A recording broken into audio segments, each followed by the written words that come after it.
I don't really think about where my music project is going. I think people have a sort of a vision of something which, like a year from now or 5 years from now.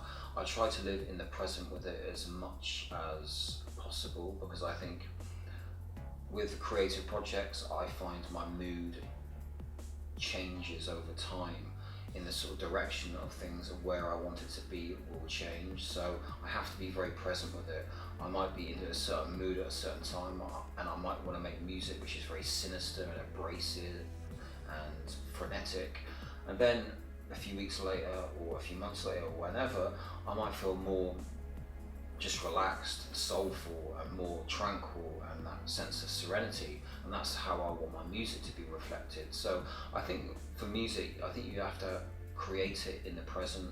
I don't think you can think, oh, in a year from now I'm going to start making this sort of music and I want it to go in this direction. I think you really have to live in the present with it. For me personally anyway, that's how I do it, because then I can tap into the sort of mood I'm in at that time. Sometimes I want music to be aggressive, I want it to be sinister, I want it to have that edge, I want it to be discordant, but other times I like music to be uplifting and soulful and maybe nostalgic and reflective. So for me it's about tapping into the time that I'm in and just living in the present and making decisions based on how I'm feeling at that time. And at the moment, the sort of music I'm making is pretty dark and depressing.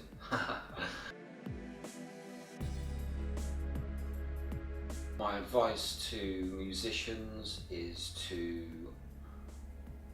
work on your craft, become a great guitarist, singer, songwriter, producer. Become a master at your craft, become the most skilled you can be, but also work on the business side.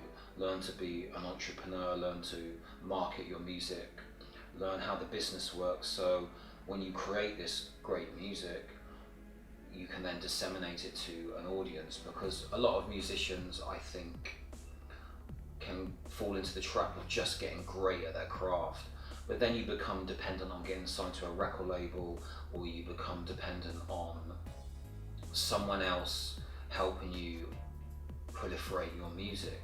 And that's good if you can get signed to a record label or you have promotion companies on your side, but it's not often the case. It's a bit of a lottery trying to get signed to a record label. So I would say learn the business, become a master at that as well. So if you can incorporate that into your routine to learn the business side of music, then I think you will definitely go a lot further.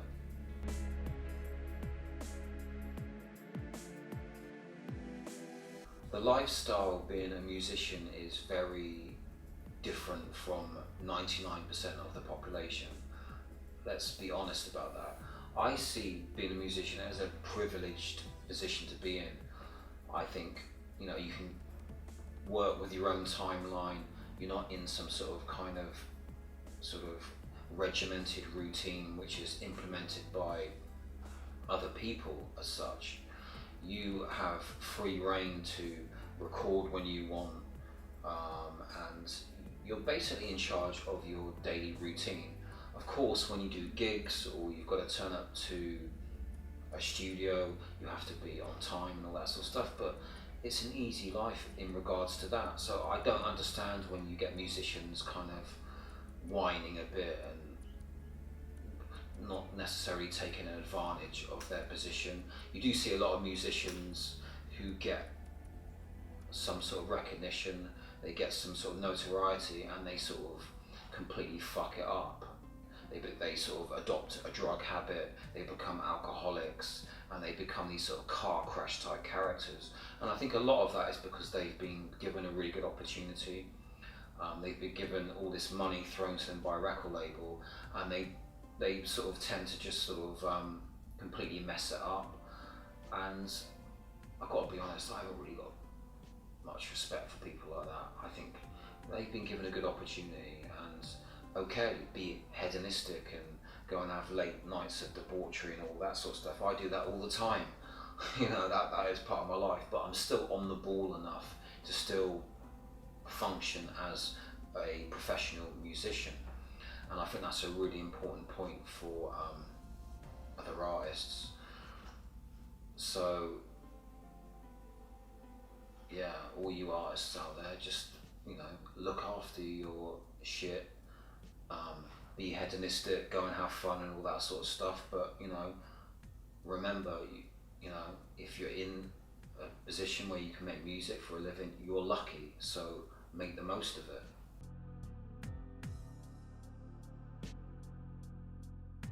It's still about a sort of a monopoly, a sort of bunch of corporate oligarchs at the top of some sort of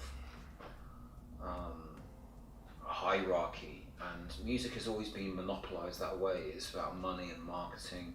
So I don't think it's changed that much in terms of that. I think the difference is artists have an ability via the internet to be able to disseminate their material and cut out that sort of corporate middleman. So that's changed and that's good, but it's still monopolized by corporate oligarchs who just want to make some fucking money. That's not going to change anytime soon.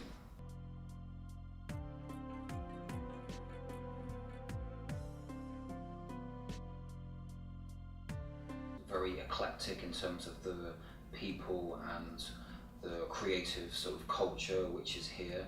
So it's a good place to make music, it's a good place to start any sort of project, and obviously it's also a good place to meet like-minded people. So I would definitely recommend Bristol.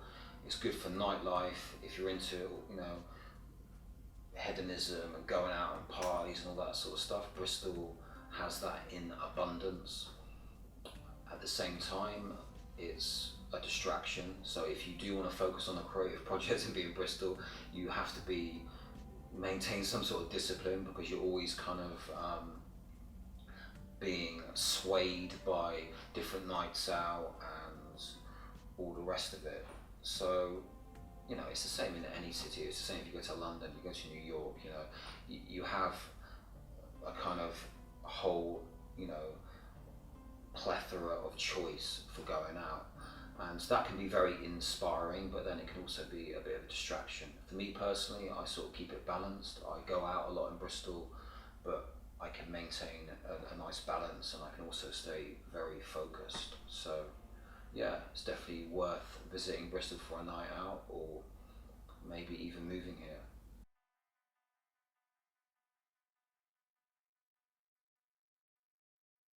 I do get a hell of a lot from making music in terms of the creativity, the sort of cathartic process of writing lyrics, all the learning, learning music production, learning the marketing, how to set up a record label, all those things which are attached to being a musician or working as a professional musician.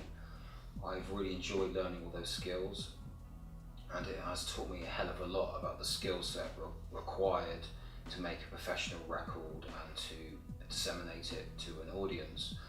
But I've also learned the power of being focused, the sort of having that sort of positive mindset and being diligent and tenacious. And if you have that kind of mindset and you put energy into something, you can actually make something happen. And that has been really powerful for me, because before the Allflaws project, I came out of school, I had no qualifications, I wasn't from a background where I had a silver spoon in my mouth and I had any sort of privileges. I was kind of out on my own really, and I really had to make something of my life and do something. And doing this music project really taught me the sort of power of persistence and having a sort of can-do mindset. I know you hear a lot of these sort of kind of motivational speakers, and they talk about making something from nothing and sort of having the perseverance to sort of make something of your life. But it really was that kind of journey for me, because I did come from school. I was like the school kind of dropout really. I had no qualifications. I was very sort of disobedient, very disruptive. I was that rebellious, bad kid at school. So I came out of school with no qualifications. So I really had to sort of rebuild my life. Really, I had to try and re-educate myself. I had to try and find new paths and new things that I could focus on in my life. And music was one of those things. And starting the Allflaws project was one of those things. So for me, it hasn't just taught me about how to be creative and how to sort of engage with that inner creativity that all humans, I think, have. It's taught me more than anything the power of believing in something and believing in yourself.